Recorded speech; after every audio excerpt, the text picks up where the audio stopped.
நீதிமொழிகள் 13வது அதிகாரம் 11வது வசனம் இப்படியாக சொல்கிறது, வஞ்சனையால் தேடின பொருள் குறைந்து போம், கைப்பாடாய் சேர்க்கிறவனோ விருத்தி அடைவான். இன்றைக்கி நம்முடைய வாழ்க்கையில் சம்பாதிக்கிற ஒவ்வொரு ஆசீர்வாதங்களும் ஐஸ்வர்யமாக இருக்கலாம், இன்னும் காசாக இருக்கலாம். எப்படி சம்பாதிக்கிறோம்? நியாயமான முறையில் சம்பாதிக்கிறோமா இல்லை அநியாயமான முறையில் சம்பாதிக்கிறோமாங்கிறத யோசித்து பார்ப்போம். நம்ம வாழ்க்கையில் பெரிய ஆளாக வரணும், இன்னும் சிறந்த ஒரு பணக்காரங்களாக வரணும் அப்படிங்கிறதுக்காக நம்ம சில ஷார்ட்கட்டை யூஸ் பண்ணுறோம். அது எல்லாமே நம்முடைய வாழ்க்கையில் நல்லது கிடையாது. அது எல்லாமே ஆண்டவர் வெறுக்கிற காரியம். கொஞ்சம் கொஞ்சமாக சேகரித்து, அதுவும் நியாயமான முறையில் உண்மையான முறையில் செயல்படும் போது ஏசப்பா நம்மளை ஆசீர்வதிப்பாங்க.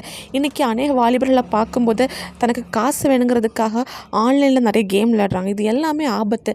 இது ஆண்டவர் விரும்பாத காரியம். நியாயமாக உழைங்க, நியாயமாக படிங்க.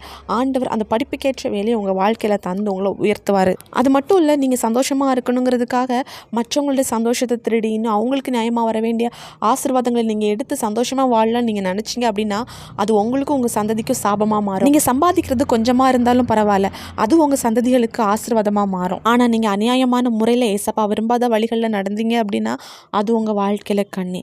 இன்றைக்கி அப்படிப்பட்ட பாதைகளில் இருந்தீங்க அப்படின்னா மனம் திரும்புங்க. ஏசப்பா உங்களை நிச்சயமாக ஆசீர்வதிப்பார்.